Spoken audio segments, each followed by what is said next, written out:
হযরত ইব্রাহিম আলাইহিস সালাম নমরুদের কাছে গিয়ে কালেমার দাওয়াত পেশ করেছেন, লা ইলাহা ইল্লাল্লাহ। জান খুলে দিয়ে মহব্বতের সাথে পড়েন, লা ইলাহা ইল্লাল্লাহ, লা ইলাহা ইল্লাল্লাহ, লা ইলাহা ইল্লাল্লাহ, লা ইলাহা ইল্লাল্লাহু মুহাম্মাদুর রাসূলুল্লাহ। নমরুদ হযরত ইব্রাহিম আলাইহিস সালামকে কালেমার অপরাধে, মূর্তি ভাঙ্গার অপরাধে ইব্রাহিম আলাইহিস সালামকে আগুনে ফেলার ব্যবস্থা করলেন। আমার জাতির পিতা, বিশ্বের সমস্ত মুসলমানদের একমাত্র জাতির পিতা, নাম বলো। তাকে আগুনে ফেলা হচ্ছিল। অপরাধ কি? মূর্তি ভেঙেছিলেন। অপরাধ কি? মূর্তি ভেঙেছিলেন।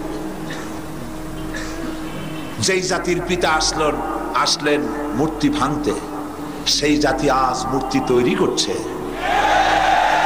বিশ্বকবি আল্লামা ইকবাল তিনি বলেছেন, বুত शकन उठ गए बाकी जो रहे बुतगर है, बुत शकन उठ गए बाकी जो रहे बुतगर है, था इब्राहिम पेदर और पेसर आजर है। বুত शकन उठ गए, যারা মূর্তি ভাঙতো তারা বিদায় হয়ে গেছে। আর মূর্তি যারা ভাঙতো তারা দুনিয়া থেকে বিদায় হয়েছেন। আজ পৃথিবীতে যারা আছে তারা মূর্তি গড়ছে। সে যুগে মূর্তি যে নির্মাণ করত তার ঘরে মূর্তি বিনাশকারী তৈরি হয়েছে। আজর ছিল, আজর ইব্রাহিম আলাইহিস সালামের পিতা, তিনি মূর্তি গড়তেন। আর তার ছেলে মূর্তি ভাঙলো, আর আজ মূর্তি ভাঙা ইব্রাহিমের সন্তানেরা মূর্তি গড়তেছে।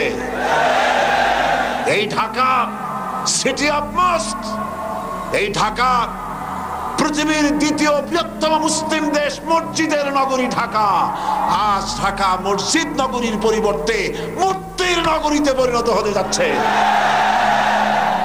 ইব্রাহিম আলাইহিস সালাম এই মূর্তি ভাঙার জন্য এগিয়ে এলেন, লা ইলাহা ইল্লাল্লাহ দাওয়াত দিলেন। আর তাকে তখন নমরুদ রাষ্ট্রশক্তি আগুনে ফেলার ব্যবস্থা করলো। শক্তি আছে, আগুনে ফেললো। আগুনে ফেলার জন্য সমস্ত ব্যবস্থা হয়ে গিয়েছে। হযরত জিবরাইল আলাইহিস সালাম হযরত ইব্রাহিমের কাছে এসে বলছেন, ইব্রাহিম তুমি তো এখনই আগুনে পড়ে যাবা, জ্বলে পড়ে ছাই হয়ে যাবা। আমি জিবরাইলের কাছে সাহায্য চাও, আমি তোমাকে মুক্ত করে দেব, বিপদ থেকে বাঁচায় দেব। হযরত ইব্রাহিম বলেন, জিবরাইল তোমার কাছে সাহায্য আমি কেন চাইবো?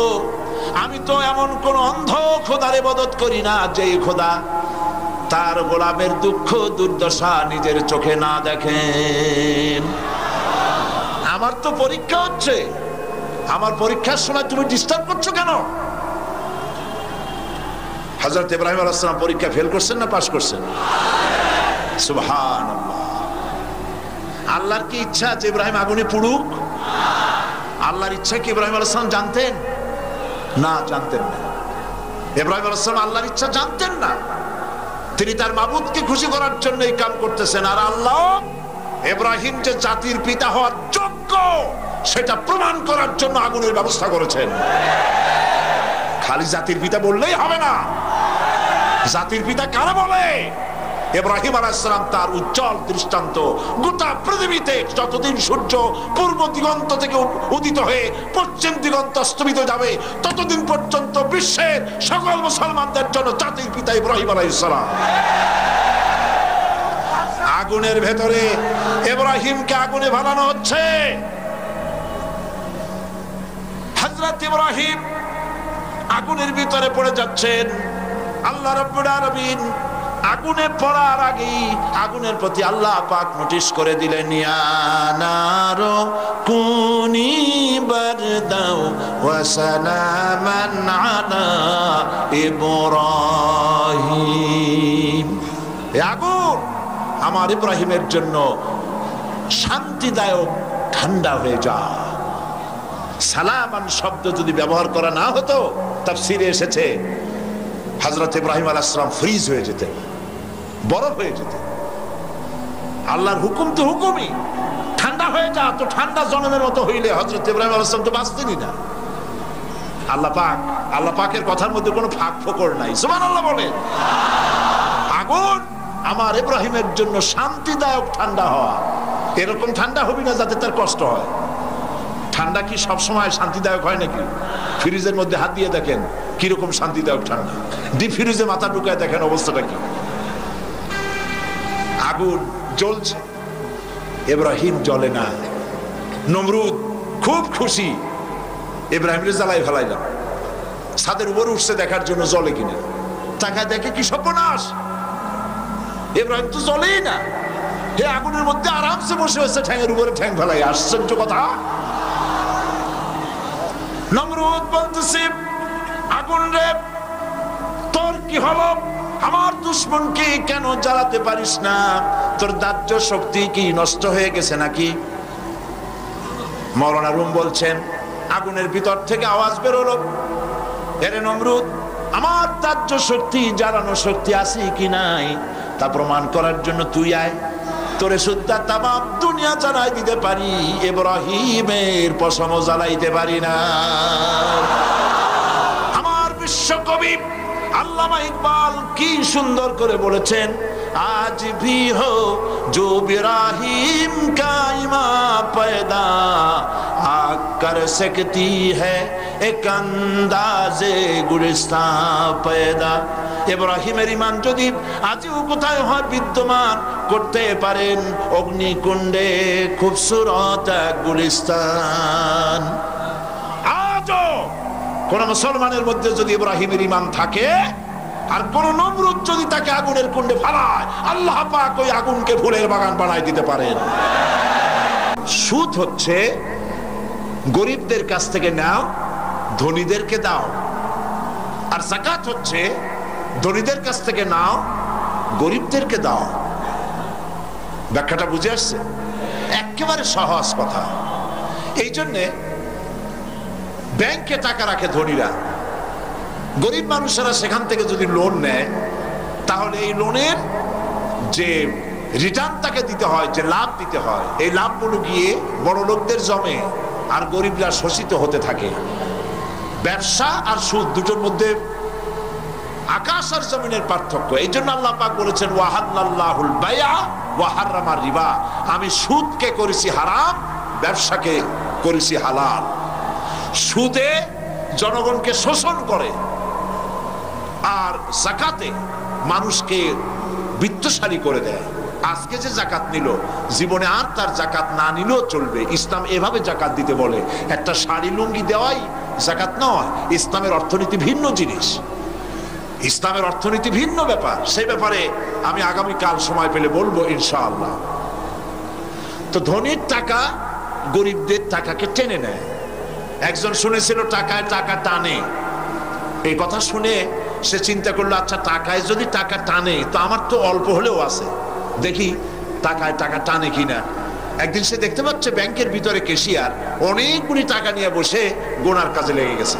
তখন তার পকেটের মধ্যে একটা টাকা ছিল, রূপার টাকা।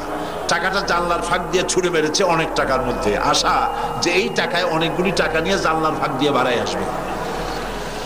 আধা ঘন্টা, 1 ঘন্টা জানলার ফাঁক ফোক দিয়ে উকি ঝুঁকি মরছে, না টাকা তো বেরোয় না। আমার 1 টাকা সেও তো ফেরে না, অনেক টাকা আনা তো দূরের কথা। দারোয়ান পিছন থেকে এসে গলা চেপে ধরছে, এই বেটা পজিশন নিয়ে কি দেখি, চোর না ডাকাত?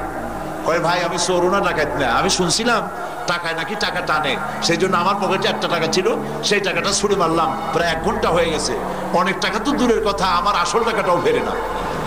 দারোয়ান কয় যে আসলে বেটা কথা তো ঠিকই শুনছো, টাকা টাকা টানে, তোমার 1 টাকা অনেক টাকায় টানিয়ে ধরছে, ওরা আবার বাইরে উপায় নাই। তো গরিবের টাকা ধনীরা চিরকাল এভাবে শোষণ করে। এই শোষণের বিরুদ্ধে ইসলাম কথা বলেছে। তাই ধনাঢ্য ব্যক্তিরা তাদের পুঁজিকে টিকায় রাখার জন্য চিরকাল সরকারকে টাকা দিয়ে টিকায় রাখার চেষ্টা করেছে। জনগণ চায় না সরকারকে, কিন্তু বিত্তশালীরা কোটি কোটি টাকা দিয়ে তাদেরকে প্রতিষ্ঠিত করার জন্য আবহমান কাল থেকে চেষ্টা করে আসছে। ধনীরা এভাবে চেষ্টা করলো, আর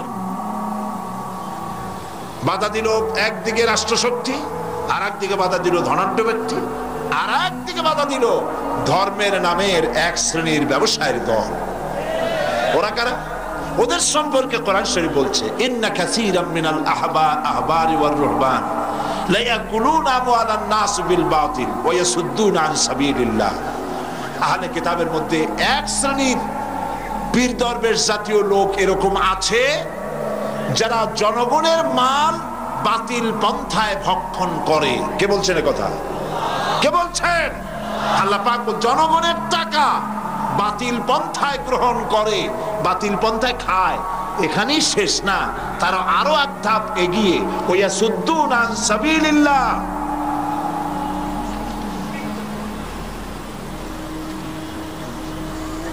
আলহামদুলিল্লাহ, আমাদের মঞ্চে সুপ্রিম কোর্টের সিনিয়র অ্যাডভোকেট জনাব খন্দকার মাহবুবউদ্দিন সাহেব এতক্ষণ বসেছিলেন। ওনার জন্য দোয়া করুন, আল্লাহ যেন ওনার হায়াতকে দারাজ করে দেন। ওনার জন্য দোয়া করুন, আল্লাহ যেন ওনাকে পারঙ্গম করেন, আরো বেশি যোগ্যতার সাথে তাকে যেন এগোবার তৌফিক আল্লাহ দান করেন। উনি অনুমতি চাচ্ছেন, অনেকক্ষণ বসেছেন, হয়তো কোনো কাজ আছে চলে যাবেন বলে। জি, তো আল্লাহ রাব্বুল আলামিন আমাদেরকে কোরআনে কারীমের মাধ্যমে আমরা বুঝতে পারছি যে তৃতীয় নম্বরে যারা বাধা দিল তারা হচ্ছে ধর্মের নামের ব্যবসায়ী। এরা জনগণের মালকে বাতিল পন্থায় শুধু খায় না, ওয়াসুদ্দুনা আন সাবিলিল্লাহ, আল্লাহর দ্বীনের রাস্তা, আল্লাহর রাস্তায় চলার পথে, ইসলামী আন্দোলন প্রতিষ্ঠার পথে বাধার সৃষ্টি করে। ইসলাম যাতে কায়েম না হইতে পারে সেই জন্য ভিন্ন ভিন্ন লাইন বানায়। কত লাইন বানায় দেখছেন, লাইনের কোনো অভাব নাই, মহাপবিত্র লাইন। আশ্চর্য কথা, দাবি করে সম্রাট, আবার মোহাম্মদী ইসলামের পুনর্জীবন দানকারী। কত বড় কপাল পোড়া! মোহাম্মদী ইসলামের পুনর্জীবন দানকারী তুমি কে গো? কোন বেয়াদব তুমি? রাসূলুল্লাহর ইসলাম না, ইসলাম আল্লাহর। তার মৃত্যু হয় নাই যে তুমি তার পুনর্জীবন দান করবে, বেয়াদব। কে তোমাকে সম্রাট বানিয়েছে? ফকির হতে চেষ্টা করো, আল্লাহর ওলিরা সব ফকির ছিলেন। বাড়ির নাম রাখছে বাবে রহমত, এটা বাবে গজব। এটা কি? যে বাড়ি তুমি পায়খানা করো, যে বাড়িতে বিবির সাথে মিলিত হও, সেই বাড়ি বাবে রহমত হয় কি করে? জাহান্নামের দরজা বাড়ির নাম রাখো। হযরতে মুসা আলাইহিস সালাম বলছেন, বেটা আমারে তুমি ভয় দেখাও জেলে, তুমি আমারে চেনো নাই। আমি মুসা কালিমুল্লাহ, আল্লাহর সাথে কথা কই, আমি আল্লাহর পয়গম্বর, তোর জেলের পরোয়া আমি করি না। মুসা আলাইহিস সালামের সাথী নাই, সঙ্গী নাই, লোক নাই, জন নাই। মুসা আলাইহিস সালাম বসে আছেন, আল্লাহ প্রশ্ন করছেন, ওয়ামা তিলকা বিয়ামিনিকা ইয়া মুসা। মুসা আলাইহিস সালামের কথা আল্লাহ কোরআন শরীফে যে কত জায়গায় বলছেন, সুবহানাল্লাহ। খুব আদরের নবী। মুসা তোমার ডান হাতে ওটা কি? মুসা আলাইহিস সালাম বললেন, হিয়া আসায়া, এটা আমার একটা লাঠি। এই লাঠি দিয়া আমি ভর করে দাঁড়াই, এই লাঠি দিয়া আমি পাতা পাড়িয়া ছাগলের খাওয়াই, এই লাঠি দিয়া আমার ভেড়া ছাগল ইত্যাদি অন্যান্য প্রাণী থেকে হেফাজত করি, এই লাঠি দিয়ে আরো অনেক কাম করি। এখন প্রশ্ন হচ্ছে, আল্লাহ জিজ্ঞেস করলেন এটা কি? উনি বলবেন এটা লাঠি, এত কথা বললেন কেন? এই যে পাতা পাড়ি, এই করি সেই করি, এত কথা বলার দরকার কি? দরকার এই জন্যে মুসা আলাইহিস সালামের সাথে আল্লাহ প্রথম কথা বলতেছেন।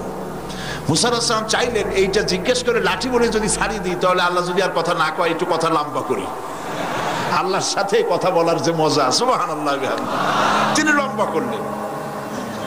আল্লাহ বললেন, লাঠির যে ফজিলত তুমি বলছো ওইটা আছে, কিন্তু আর একটা জিনিস আছে লাঠির মধ্যে যা তুমি জানো না, তুমি লাঠিটা ফালাই দাও।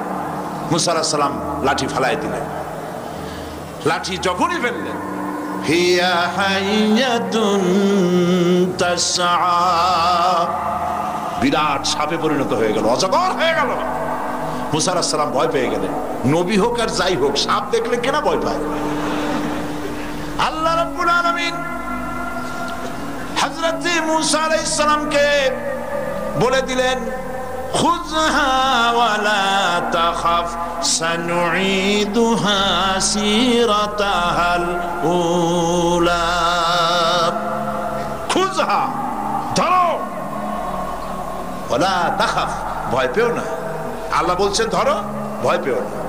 এখন যদি ভয় পায় তাহলে সর্বনাশ হবে না? সর্বনাশ হয়ে যাবে। যেহেতু আল্লাহ বলেছেন ভয় পাইও না, ধরো। মুসা আলাইহিস সালাম সাপ যতই বড় হোক, আল্লাহ বলছেন ভয় পাইও না, তিনি ভয় পান নাই, ধরেছেন। কি হয়ে গেল? আবার লাঠি হয়ে গেল, প্রথম অবস্থায় ফিরে এলো। সেই জন্য আল্লাহ পাক মুসলমানদেরকে কোরআনে অনেক বুঝাইছেন, তোমরা বাতিলে ইসলামের শত্রুদের চক্রান্ত তোমাদের কাছে অনেক বড় বলে মনে হয়। কি জানি বিশাল বাংলাদেশের ঈশান কোণে মেঘ জমা হয়ে গেছে, না জানি কোন সময় লন্ডভন্ড হয়ে যায়, সর্বনাশ হয়ে যায়। তারা দলবদ্ধভাবে এগিয়ে আসছে ইসলাম ধ্বংস করে দেওয়ার জন্য। আল্লাহ কয় না, কিছুই না। ইন্না কায়দাশ শায়তানে কানা দাঈফা, শয়তানের চক্রান্ত আসলে দুর্বল। আল্লাহ বলছেন ওগুলো শয়তান, যারা ইসলামের বিরোধিতা করে এগুলো কি? চিল্লায় বলো। আল্লাহ বলে শয়তানদের চক্রান্ত দুর্বল। বাড়িওয়ালার শক্তি বেশি না চোরের শক্তি বেশি? 50টা চোর আসছে বাড়ির চতুর্দিকে, বাড়িওয়ালা ছোট্ট ছেলে, বড় লোক বাড়ির মুরব্বীও লাগবে না, ছোট্ট ছেলেটার জানলাটা তালাম করে খুলে বলবে কে রে, বলার সাথে সাথে 50টা চোর দৌড় দিয়ে বুড়িগঙ্গায় পড়বে, ঠিক কি না? সুতরাং তোমরা বাড়িওয়ালা, এই যে যারা আমার সামনে বসে আছেন সব বাড়িওয়ালা, হুঙ্কার মারো, দৌড়ে দিল্লি পালায় যাবে ইনশাআল্লাহ।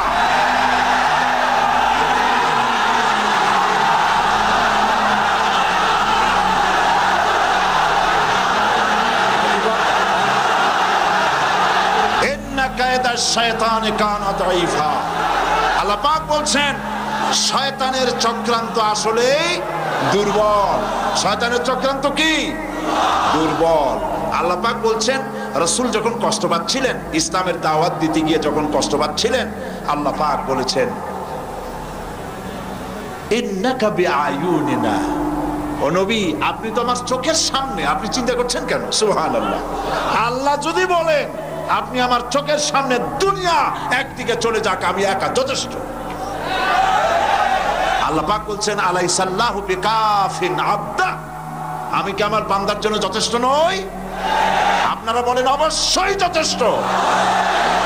আল্লাহর প্রশ্ন, আলাইসাল্লাহু বিকাফিন আবদা, আমি আমার বান্দার জন্য যথেষ্ট নই?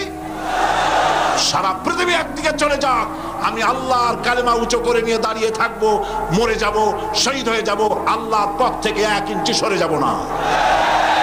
এর নাম হচ্ছে ইসলাম। এই ইসলাম প্রতিষ্ঠার জন্য পয়গম্বরেরা চেষ্টা করেছেন। বাধা দিয়েছে কারা? রাষ্ট্র শক্তি। কারা বাধা দিয়েছে? ফেরাউন বাধা দিয়েছে। সব কথা এখানে আছে। এটা কি? এখানে সব কথা আছে। বাধা দিয়েছে ফেরাউন।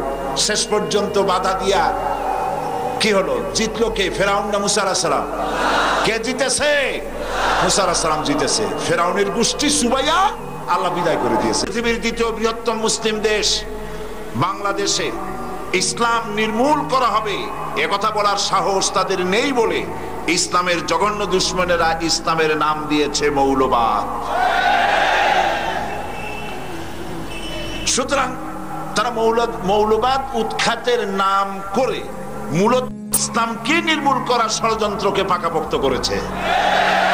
বাংলাদেশ ইসলামের সবচাইতে, ইসলামের জন্য সব থেকে বেশি উর্বর জমিন। এতে ইউরোপ, আমেরিকা এবং ভারত দারুণভাবে শঙ্কিত। এই পরাশক্তি সমূহ যেভাবে মুসলিম দেশ তুরস্ক থেকে মাদ্রাসা শিক্ষা বন্ধ করে মসজিদে তালা লাগিয়ে ইসলাম বিতরণের ব্যবস্থা করেছে, অনুরূপভাবে বাংলাদেশেও মাদ্রাসা শিক্ষা বন্ধের ষড়যন্ত্র চলছে এবং নানান অজুহাতে মসজিদে তালা লাগানো শুরু হয়েছে। দেশের অবস্থা ক্রমান্বয়ে নাজুক থেকে নাজুকতর করে তোলার জন্য ইসলাম বিদ্বেষী পত্রিকা ও প্রচার মাধ্যমগুলি মাদ্রাসা শিক্ষা, ছাত্র, শিক্ষক ও দেশ বরণ্য আলেম, ওলামা, পীর, মাশায়েখদের বিরুদ্ধে জঘন্য মিথ্যাচার এবং প্রতিহিংসামূলক খবর প্রচার করছে। বাংলাদেশের মাটি থেকে ইসলামকে বিদায় করে দেওয়ার জন্য সর্বাত্মক চেষ্টা চালাচ্ছে বিদেশি সাহায্য পুষ্ট এনজিওরা। ব্রিটিশ এসেছিল আমাদের দেশে, ব্রিটিশ এসেছিল আমাদের দেশে ব্যবসার নাম করে, কিন্তু শেষ পর্যন্ত তারা ব্যবসার নাম করে এসে এই উপমহাদেশকে 200 বছরের গোলামীর জিনজির পরিয়ে দিয়েছিল। এনজিওরা এসেছে অনুরূপভাবে, এনজিওরা এসেছে সেবার নাম করে, সেবার নাম করে এসে এই দেশ থেকে ইসলামকে চিরজীবনের জন্য নির্মূল করে দেওয়ার সর্বাত্মক প্রচেষ্টায় তারা লিপ্ত হয়েছে। এনজিওরা যখন প্রথমে এদেশে যখন কাজ শুরু করে তখন তাদেরকে কেউ বাধা দেয় নাই, কথা ঠিক কিনা? তখন কেউ তাদেরকে বাধা দেয়নি। বাধা আসলো ঠিক তখন যখন তারা মুসলমানদের বিবাহ, তালাক, ফতোয়া, মাদ্রাসা, মসজিদ, রাজনীতি সম্পর্কে অনধিকার চর্চা শুরু করলো। তখনই দেশের সচেতন ওলামায়ে কেরাম এনজিওদের কুমতলব সম্পর্কে জাতিকে সতর্ক করে দিয়েছে। এনজিওদের কাজ সেবা করা, এনজিওদের কাজ সেবা করা, ব্যবসা করা এবং রাজনীতি করা অবশ্যই নয়। এনজিওদের ইসলাম বিরোধিতায় সরকার সহযোগিতা করছে এবং এনজিওরাও সরকারকে টিকে রাখার জন্য সর্বাধিক মদত যোগায় যাচ্ছে। সরকারের মনে রাখা উচিত, মির্জাফরকে যারা ক্ষমতায় বসিয়েছিল তারাই আবার মির্জাফরের পতন ঘটিয়েছিল। বাংলাদেশে সেই নাটকটি মঞ্চস্থ হতে চলেছে। গোটা জাতি আজ তাকিয়ে থাকুন, অপেক্ষা করুন, আল্লাহর রহমত কিভাবে আসে, ইসলামের বিজয় কিভাবে হয়, চোখে দেখবেন ইনশাআল্লাহ। দরুদ শরীফ পড়েন। আল্লাহুম্মা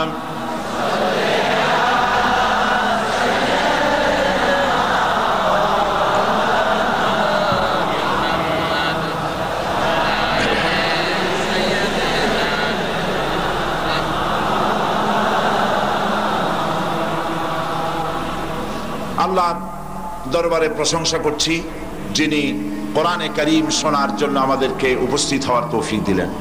গতকাল সূরা আস-সাফ এর 10 এবং 11 আয়াত আমি আপনাদের সামনে আলোচনা করেছিলাম।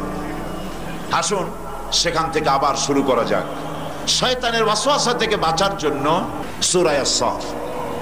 ইয়া أيها الذين آمنوا هل أدلكم على تجارة تنجيكم من عذاب أليم تؤمنون بالله ورسوله وتجاهدون في سبيل الله بأموالكم وأنفسكم ذلكم خير لكم إن كنتم تعلمون صدق الله العظيم। আল্লাহ পাক বলছেন, হে বিশ্বাসীরা, তোমরা যারা ঈমান এনেছো শোনো, আমি কি তোমাদের কেমন একটা ব্যবসার কথা বলবো না যে ব্যবসায় তোমাদেরকে জাহান্নামের কঠিন শাস্তি থেকে রক্ষা করবে? এমন একটি ব্যবসার কথা কি বলবো না? তার মানে হলো অবশ্যই বলবো। আমরা বলি আলহামদুলিল্লাহ। আল্লাহ পাক বলছেন, শোনো, জাহান্নাম থেকে বাঁচার জন্য আমি তোমাদেরকে একটা ব্যবসার কথা বলবো। সেই ব্যবসার মধ্যে পুঁজি কয়টা বলুন তো? আলহামদুলিল্লাহ, আপনাদের মনে আছে সেই 3টি পুঁজি কি কি? আল্লাহর প্রতি ঈমান, রাসূলের প্রতি ঈমান, 3 নম্বরে জিহাদ। কি জন্যে? আল্লাহ এবং রাসূলের বিধানকে প্রতিষ্ঠার জন্য জান আর মাল দিয়ে আল্লাহর পথে কি? জিহাদ। অন্ধকার অমাবস্যার রাতে মানুষ কিন্তু নিজেকেও নিজে দেখে না, একথা ঠিক কিনা? ঘন কুয়াশার ভিতরে মানুষ নিজেকে নিজে দেখে না, সামনে এক হাতের মধ্যে কি আছে দেখে না। তাহলে মানুষ দেখার ব্যাপারেও অত্যন্ত দুর্বল। এক্ষেত্রে পশুরা কিন্তু দুর্বল নয়। আপনার বাড়িতে পাতিশ্রীগণ গভীর রাত্রে ঢুকে বাড়িওয়ালার কাছে বলে না, বাড়িওয়ালা আপনার টর্চটা কোথায় দেন, আপনার মুরগির ফার্মটা কোথায় আছে, আমি একটু কিছু মুরগি চুরি করে নিয়ে যাই। পাতিশিয়াল কারো কাছে টর্চ চায় না। বিড়ালটিও ঘরের মধ্যে ঢুকে গৃহকর্ত্রীকে বলে না যে আপনার লাইটটা একটু দেন অথবা সুইচটা অন করেন, আমি একটু কই মাছ ভাজা খাইয়ে যাই।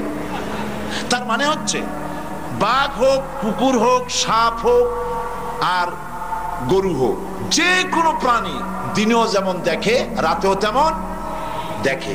মানুষেরা আলোর সাহায্য ছাড়া দেখতেও পারে না। এই দুর্বলতা, মানুষের এই দুর্বলতা সব থেকে কে বেশি জানে?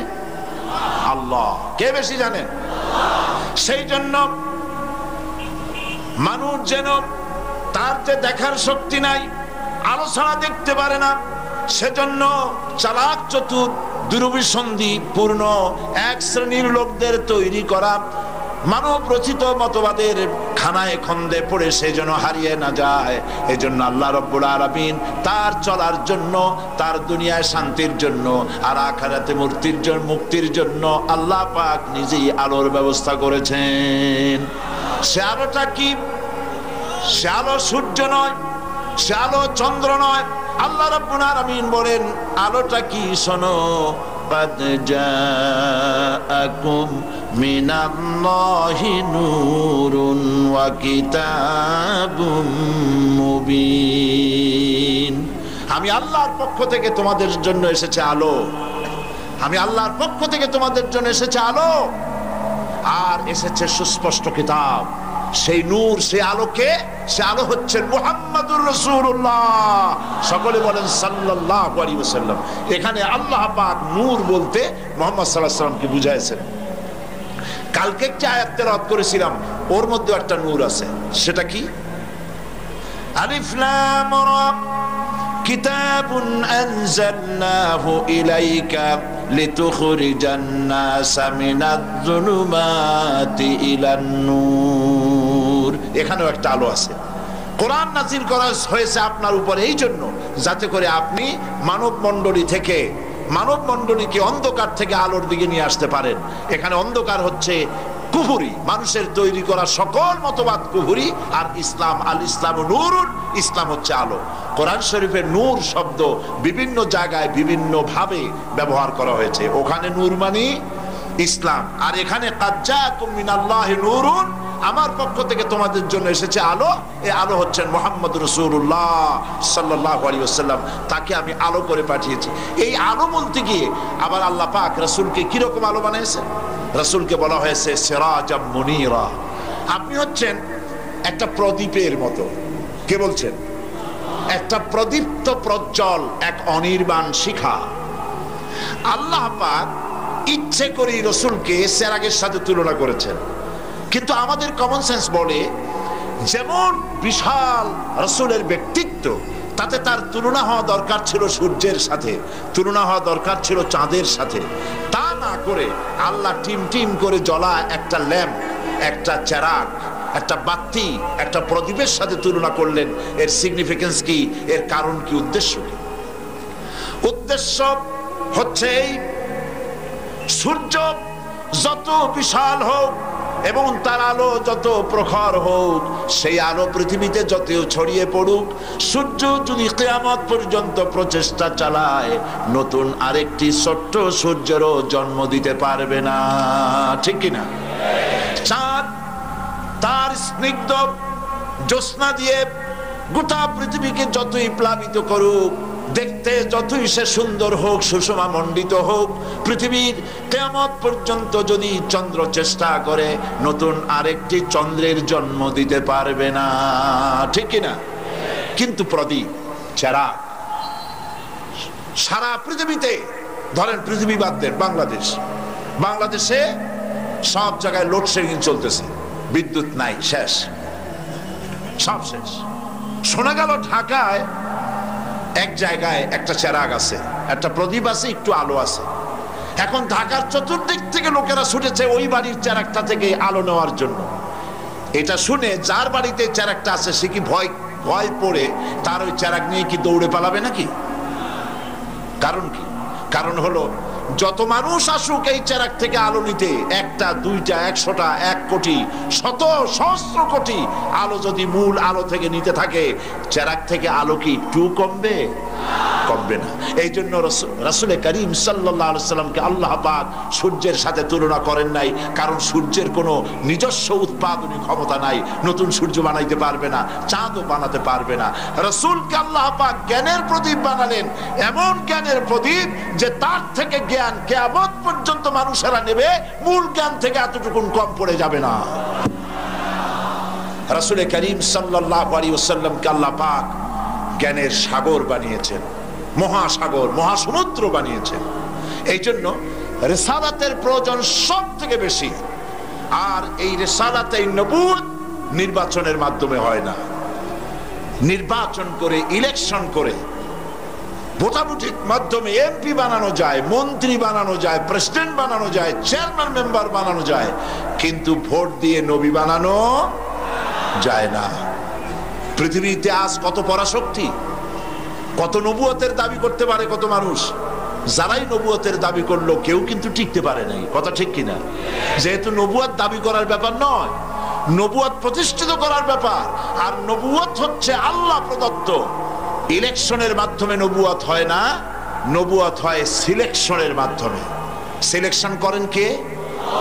সবাই বলুন, কে করেন? আল্লাহ পাক নবী সিলেক্ট করেন। সেই নবী আবার মানুষের মধ্য থেকে ফট করে একজনকে ধরি নবী বানান না। নবী বানাবার জন্য আল্লাহ পাক আলমে আরা থেকেই চুজ করে নেন কাকে তিনি নবী বানাবেন। সেই পরিকল্পনা অনুযায়ী নবুয়তের চিন্তা চেতনা দিয়েই জন্মলগ্ন থেকে শুরু করে তাকে তৈরি করা হয়। এই জন্যই নবীরা হচ্ছেন পৃথিবীর সর্বশ্রেষ্ঠ চরিত্রবান। তাদের থেকে শ্রেষ্ঠ চরিত্রবান মানুষ পৃথিবীতে আর নাই। সুবহানাল্লাহ ওয়া বিহামদিহি। আমার আল্লাহ রাব্বুল আলামিন বলেন, লা তা'মাল আবসার ওয়ালাকিন তা'মাল কুলুবুল্লাতী ফিস সুদূর। আল্লাহ পাক বলেন, এদের বাইরের চোখ নষ্ট হয়ে যায় নাই, এদের ভেতরের অন্তর্দৃষ্টি তাদের নষ্ট হয়ে গেছে। তারা মানুষকে বাঁদর দেখেছে, মানুষকে সেক্স সর্বস্ব হিসেবে দেখেছে, মানুষকে পেট সর্বস্ব দেখেছে। কারণ হচ্ছে তাদের বাইরের চোখ ঠিক আছে, ভেতরের চোখটা নষ্ট হয়ে গেছে। ভিতরেও চোখ আছে, আছে না? যারা জবাব দিলেন না তাদের নাই। ভেতরে চোখ আছে কিনা? ওই চোখটা কিসের চোখ? জ্ঞানের চোখ। যেমন কোন অ্যাডভোকেট সাহেবের কাছে অথবা কোন মুরব্বীর কাছে যিনি বুদ্ধি দিতে পারেন, এমন কোন বুদ্ধিওয়ালা জ্ঞানী লোকের কাছে একজন এসে বলছে, চাচা খুব বিপদে পড়েছে, কি এই রকমের একটা কাজ হয়ে গেছে। সে তখন বলতে থাকে সব শুনে, ভাই আমি তো এখন রীতিমতো চতুর্দিকে অন্ধকার দেখতেছি। দিনের বেলা বলতেছে, কিন্তু এই যে চতুর্দিকে অন্ধকার দেখে, কিসের অন্ধকার দেখে বলতে পারেন? তার জ্ঞানের সামনে একটা ব্যারিকেড পড়ে গেছে, তার জ্ঞানের দৌরত্ব শেষ, দেখতে পাচ্ছে না। তাহলে বোঝা যাচ্ছে ভেতরে একটা চোখ আছে। আল্লাহ বলেন বাইরের চোখ ঠিক আছে, ভিতরের চোখ নষ্ট হয়ে গেছে। নবীদেরকে আমি পৃথিবীতে পাঠাইছি এই চোখগুলি কি অপারেশন করার জন্য, যাতে করে বাইরের চোখগুলি, জ্ঞানের চোখগুলি উন্মেষ ঘটে যায়, পৃথিবীকে বুঝতে পারে, মানুষকে তারা বুঝতে পারে। এখন নবীদের কথা মানবো কেন? নবীদের কথা মানবো এই কারণে, যেহেতু নবীরা যা বলেছেন নিজেদের কথা তারা কেউ বলেন নাই, যা বলেছেন আল্লাহর কথা বলেছেন। এটা ঠিক কিনা? কিভাবে বুঝলেন? ঠিক বুঝলাম এইভাবে, আদম আলাইহিস সালাম যা বলেছেন নূহ আলাইহিস সালাম তার উল্টা বলেন নাই। নূহ আলাইহিস সালাম যা বলেছেন ইব্রাহিম আলাইহিস সালাম তার ব্যতিক্রম ধর্মী কোনো কথা বলেন নাই। মুহাম্মদ সাল্লাল্লাহু আলাইহি ওয়াসাল্লাম তার থেকে উল্টা কোনো কথা বলেন নাই। এমন কি হয়েছে, একজন নবী বলেছেন আল্লাহ আছেন, আর একজন বলেছেন আল্লাহ একাধিক হতে পারে, নাউজুবিল্লাহ। বলেছেন কেউ?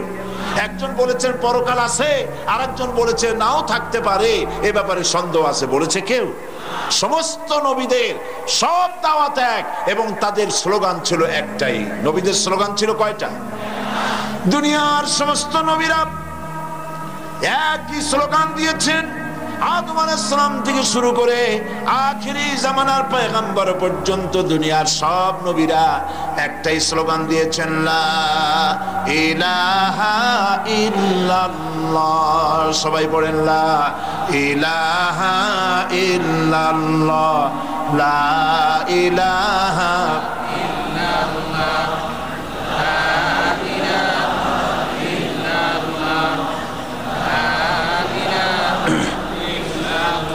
লা ইলাহা ইল্লাল্লাহু মুহাম্মাদুর রাসূলুল্লাহ। সব নবীদের একই স্লোগান, লা ইলাহা ইল্লাল্লাহ। স্লোগানটা কি ছিল, তার অর্থ কি ছিল, ব্যাখ্যা কি ছিল, পরে আসতেছে। নবী আল্লাহ পাক পৃথিবীতে পাঠান এবং পৃথিবীর সর্বশ্রেষ্ঠ সন্তান হচ্ছেন আল্লাহর নবীরা। তাদের থেকে চরিত্রবান, তাদের থেকে শ্রেষ্ঠ পৃথিবীতে আর কেউ হতে পারে না। সৌভাগ্যজনক, আমাদের জন্য সৌভাগ্য, আমরা এমন এক নবীর উম্মত যিনি হচ্ছেন বিশ্ব নবী। তিনি কি নবী? বিশ্ব নবী। আল্লাহ রাব্বুল আলামিন কোরআন শরীফের ভিতরে বলছেন, কুল ইয়া আইয়ুহান নাসু ইন্নী রাসূলুল্লাহি ইলাইকুম জামিআ। হে পৃথিবীর মানব মণ্ডলী, আল্লাহ পাক বলছেন নবী আপনি বলুন, হে পৃথিবীর মানব সকল, আল্লাহ রাব্বুল আলামিন আমাকে তোমাদের সকলের জন্য রাসূল করে পাঠিয়েছেন। সকলের জন্য আমি তোমাদের জন্য রাসূল। শুধু মক্কা শরীফের ওই লোকগুলির জন্য নয়, আরবি ভাষাভাষী লোকদের জন্য নয়, শুধু সাদা মানুষের জন্য নয়, গোটা বিশ্বের সকল মানুষের জন্য, সকল সৃষ্টির জন্য আল্লাহ পাক মুহাম্মদ সাল্লাল্লাহু আলাইহি ওয়াসাল্লামকে নবী করে পাঠিয়েছেন, মানুষ এবং জিন জাতির জন্য। আমরা বলি আলহামদুলিল্লাহ। আল্লাহ পাক বলেন, আমি আমার রাসূলকে দ্বীন হক, সত্যের বিধান সহকারে পৃথিবীতে পাঠিয়েছি, যাতে করে তিনি লিইউযহিরাহু আলাদ-দীনি কুল্লিহি, যাতে করে তিনি মানব রচিত সকল মতবাদের উপর ইসলামকে বিজয়ী করে দেন। এই জন্য নবী পাঠিয়েছি। মানুষের তৈরি করা সকল আইন ও কানুনের উপরে ইসলামকে বিজয়ী করে দেবেন, এজন্য পাঠিয়েছি। সব নবীরা প্রতিষ্ঠিত রাষ্ট্র শক্তির কাছে দ্বীনের দাওয়াত দিয়েছেন, দ্বীন প্রতিষ্ঠার জন্য, কোরআন প্রতিষ্ঠার জন্য, আল্লাহর বাণী প্রতিষ্ঠার জন্য, আল্লাহর আইন প্রতিষ্ঠার জন্য। মূসা আলাইহিস সালামকে আল্লাহ রাব্বুল আলামিন নবুয়ত দিলেন। গোটা জাতি কাফের, গোটা জাতি ইসলাম বিরোধী, আল্লাহ মানে না, মূর্তি পূজা করে। সেই সময় মূসা আলাইহিস সালামকে আল্লাহ পাক জাতির কাছে পাঠাইলেন না, পাঠালেন কার কাছে? ফেরাউনের কাছে। কার কাছে পাঠালেন?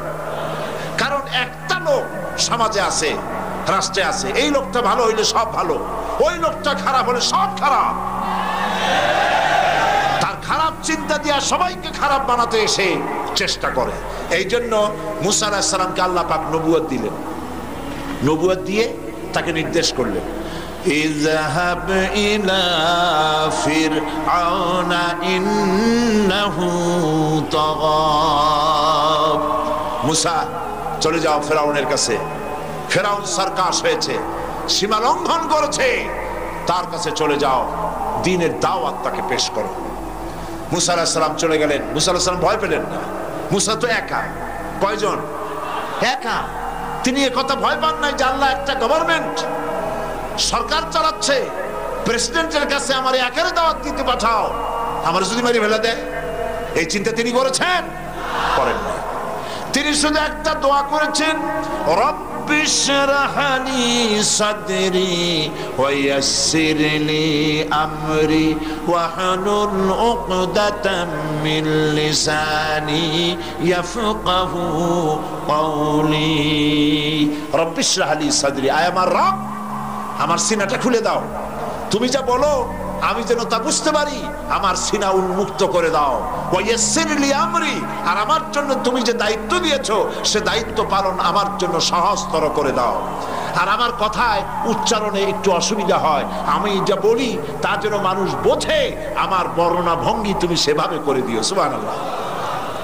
দোয়া কবুল হয়েছে না হয়নি? নবীর দোয়া কবুল হবে না হবে কার দোয়া? দোয়া কবুল। হযরত মূসা আলাইহিস সালাম ফেরাউনের কাছে গেলেন আর বললেন, দেখো অনেকদিন তো রাজত্ব করলাম, মানুষের উপরে নিজের মন গড়া আইন চাপায় দিছো, এখন শোনো আল্লাহ পাক আমাকে নবী করেছেন, আমি তোমার কাছে একটা দাওয়াত নিয়ে আসছি, তুমি পড়ো লা ইলাহা ইল্লাল্লাহ। ফেরাউনের অর্থ বোঝে নাই, কি বলেন? বুঝেছে, ফেরাউন বুঝেছে, 100% বুঝেছে। ফেরাউন সঙ্গে সঙ্গে রিয়াক্ট করেছে। ফেরাউন বলছে, তুমি বলো কি, আমার বাড়ির দুধ কলা খাইয়া বড় হইছো, এখন আমার ইলা শিখাইতে আসছো? মা আলিমতু লাকুম মিন ইলাহিন গায়রি, আমি জানি না আমি ছাড়া আরো কোন ইলাহ থাকতে পারে। এখন আপনারা চিন্তা করেন ইলাহের মানে কি? আমরাও কিন্তু অনেকে বুঝি না। আমাদের এখানে যত লোক বসে আছেন, হ্যাঁ আপনারা বুঝতে পারেন, কিন্তু অনেক লোকে বোঝে না। ইলাহ মানে শুধু উপাস্য নয়, ইলাহ মানে শুধু মাবুদ নয়। ইলাহ শব্দের অর্থ হচ্ছে আইনদাতা। ইলাহ মানে মাবুদ, উপাস্য, আইনদাতা, বিধানদাতা যাকে বলা হয় তার নাম ইলাহ। এবং সে কথাই আল্লাহ পাক শিখাই দিয়েছেন, লা ইলাহা ইল্লাল্লাহ। আইন তুমি তৈরি করতে পারবে না। আইন তৈরি করার মালিক কে? মানুষ বানাইছে কে? আপনার বাড়ি বিবাহ, এই বিবাহে আপনি লক্ষ লক্ষ টাকা খরচ করে নানান ধরনের রান্না বান্না ইত্যাদি করেছেন। খুলনা থেকে একটা লোক এসে যদি বলে, ভাই সাহেব শুনলাম আপনার মেয়ের বিয়া, আমি আসলাম, এত মেহমান আপনি দাওয়াত দিয়েছেন, তরকারিতে লবণ দিতে মনে থাকে কিনা, সেই জন্য আমি আসছি, লবণ নিয়ে আসছি। এই লোকটার মস্তিষ্ক সম্পর্কে সুস্থতার ধারণা করবে কেউ? মেয়ের বাপ বলবে যে, তোমার কি মাথা খারাপ, স্ক্রু সব টাইট আছে না ঢিলা? লক্ষ লক্ষ টাকা খরচ করছি, আমি নুন দিয়ে বাকি ধুইছি তোমার জন্য, খুলনা থেকে এসে নুন দেবা ঢাকায়। পৃথিবীর সৃষ্টি করলেন আল্লাহ, মানুষ সৃষ্টি করেছেন আল্লাহ, আইন তৈরি করবে তোমার বাবা।